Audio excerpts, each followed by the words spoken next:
Bismillahirrahmanirrahim. Alhamdulillah wa syukrulillah. Wassalatu wassalamu ala rasulillah. Wa ala alihi wa sahbihi wa man walah. Subhanaka la ilma lana illa ma 'allamtana innaka antal alimul hakim. Wa la hawla wa la quwwata illa billahil aliyyil azim.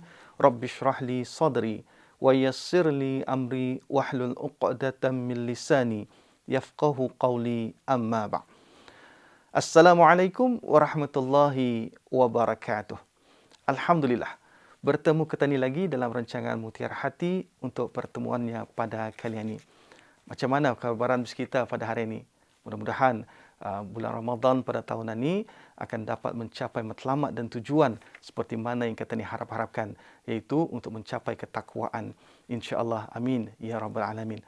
Baiklah, para penonton yang dirahmati Allah, tajuk perbincangan yang ingin saya sampaikan dan saya kongsikan untuk pertemuan kita pada kali ini ialah mengenai dengan rahsia pembentukan saksiah menerusi ibadah puasa. Baiklah, para penonton dirahmati Allah. Apabila menyebut dengan saksiah ini, barangkali ramai di kalangan kita ni yang masih keliru mengenai dengan maksud saksiah ini. Saksiah ini juga dipanggil sebagai pribadi.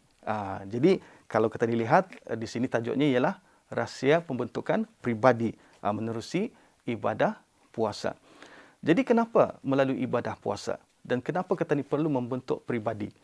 Pribadi ini ada dua sebenarnya kalau kita perhatikan. Satu pribadi yang positif dan satu lagi pribadi yang negatif. Dan kalau dalam Islam sudah tentunya positif itu adalah orang pribadi yang beriman, dan satu lagi pribadi orang yang selalu membuat kejahatan ataupun kekufuran dan sebagainya. Jadi sebagai umat Islam dan kita ni mengaku diri kita ni beriman dan bertakwa kepada Allah Subhanahu Wa Taala, sudah pasti kita ni ingin mencapai kepribadian yang seorang yang beriman ini. Sebab apa? Sebab orang yang beriman adalah orang yang dekat dengan Allah Subhanahu Wa Taala. Dan apabila kita dekat dengan Allah Subhanahu Wa Taala, sudah pasti kita akan sentiasa mendapat petunjuk dan hidayah daripada Allah Subhanahu Wa Taala. Lebih-lebih lagi untuk kita ni ingin mencapai tujuan dan matlamat Ramadan seperti mana yang dikehendaki, sudah pasti kuncinya ialah kita ni perlu menjadi seorang yang beriman terlebih dahulu. Sebab hanya orang yang beriman mengetahui akan kelebihan ataupun keutamaan beribadah di bulan Ramadan dibandingkan dengan orang yang kufur dan sebagainya. Jadi sebab itulah penting kita ni memahami akan matlamat Ramadan itu dengan bersungguh-sungguh. Jadi macam mana kita ni akan mencapai kepribadian seorang yang beriman melalui ibadah puasa ni? Dalam perkara ni perlu kita fahami kita ni indah akan dapat mencapai kepribadian yang positif itu semasa di dalam bulan Ramadan semata-mata. Maksudnya sebelum tadi mencapai kepribadian beriman di dalam bulan Ramadan, maka kita ni perlu melakukan ataupun melatih diri kita ni sebelum bulan Ramadan. Sebab itulah para sahabat para sahabat Nabi dulu-dulu apabila 6 bulan sebelum Ramadan, bisdurang sudah berusaha untuk memperbaiki diri bisdurang untuk melalui bulan Ramadan yang penuh dengan kerahmatan dan keberkatan. Persoalannya macam kita ni macam mana? Adakah kita ni sudah membuat persiapan untuk bulan Ramadan ini? Jawapannya ada dalam diri kita ni masing-masing.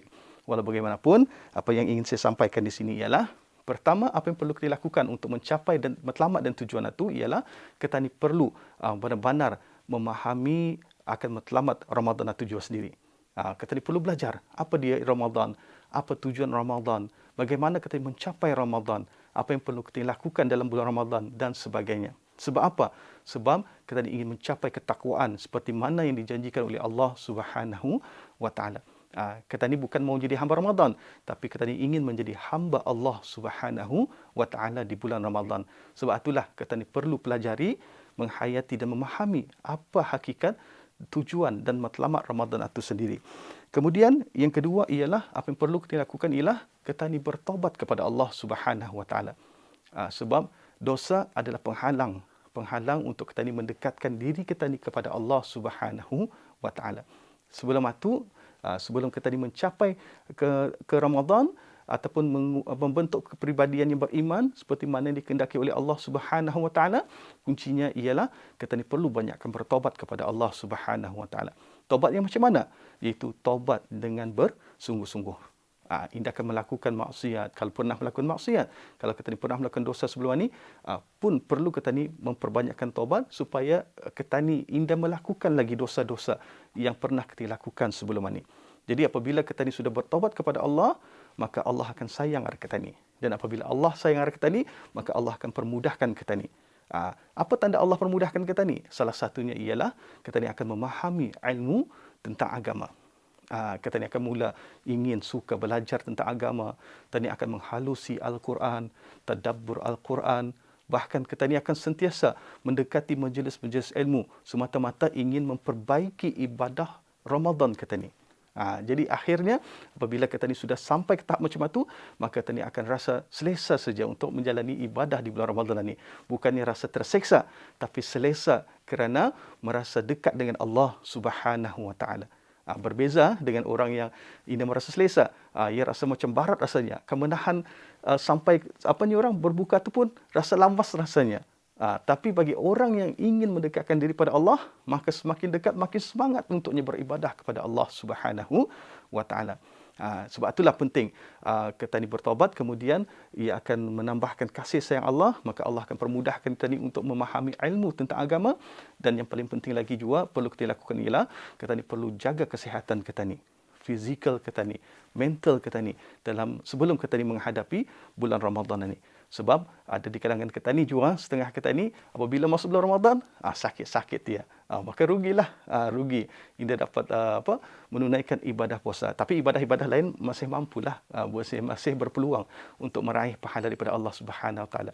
Tapi ibadah puasa kadang-kadang menjadi kerugian sebab indah dapat melaksanakan.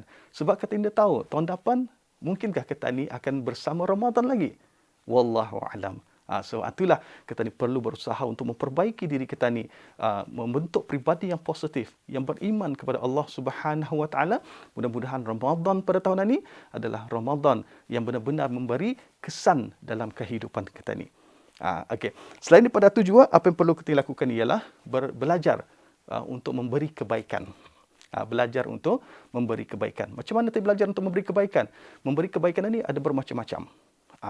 Mungkin kita ni boleh menghulurkan bantuan tenaga kita ni. Mungkin kita ni boleh menghulurkan sedikit duit kita ni untuk membantu orang lain. Mungkin dengan ilmu yang kita ni ada, kita ni bantu menyampaikan ilmu-ilmu yang bermanfaat yang boleh membantu orang lain, membuka minda dan sebagainya. Dan apa lagi yang boleh kita bantu? Dan kita ni bantu contohnya di masjid-masjid. Mungkin pada tahun ini kita ni akan sembahyang berjemaah contohnya. Kita ni bersihkan masjid dan sebagainya. Itu akan memberi impak yang positif di dalam kehidupan kita ni. Sebab itulah orang yang mempunyai kepribadian yang positif, yang beriman kepada Allah Subhanahu Wa Taala, pasti akan dapat melihat kehidupan ini menurut pandangan Allah Subhanahu Wa Taala.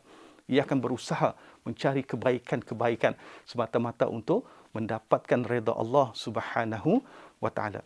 Ia akan menjauhkan perkara-perkara yang dilarang. Ia akan mengumpat, ia akan mengambil kesempatan kesempatan di bulan Ramadan ini untuk meraih keuntungan dengan dengan melupakan Allah Subhanahu Wa Taala, bukan?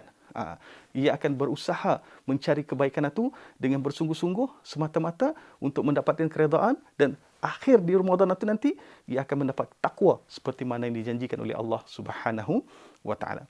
Jadi bersamalah kita muhasabah diri kita ni, kita ni perbaiki diri kita ni. Selain daripada apa yang saya jelaskan tadi, kita ni jaga hati kita ni, kita ni bertaubat kepada Allah, kita ni memperbanyakkan menuntut ilmu, kita ni memberikan kebaikan, kemudian kita jaga kesihatan kita ni juga boleh ubah suasana kehidupan kita ni itu dengan suasana terapeutik Ramadan. Maksudnya tu kita ni ubah suasana, contoh rumah kita ni, kalau rumah kita ni biasa-biasa, kita ni ubah settingnya tu, contohnya di sini tempat kita ni kan sembahyang, kita ni ubah supaya ada semangat untuk kita ni menunaikan ibadah di bulan Ramadan itu nanti. Contoh lagi satu yang boleh kita ni praktikkan supaya timbul semangat kita ni. Kalau hari raya kita dibeli baju baru supaya semangat, untuk bulan Ramadan ini kita dibeli baju baru yang boleh menimbulkan semangat tadi untuk beribadah kepada Allah Subhanahu Wa Taala. Bukan semestinya ikut kesanggupan ataupun kemampuan masing-masing. Walau bagaimanapun, saya rasa itu adalah salah satu cara yang efektif untuk kita menimbulkan semangat kita ni untuk beribadah di bulan Ramadan. InsyaAllah. Mudah-mudahan ada manfaatnya untuk kita ni bersama. Jadi, saya rasa cukup setakat ini saya dulu perkongsian yang dapat saya sampaikan dan saya kongsikan untuk pertemuan kita ni pada kali ini. Dan saya akhiri dengan aqulu qawli hadza wa astaghfirullahal azim li wa lakum wa billahi taufiq wal hidayah. Assalamualaikum warahmatullahi wabarakatuh.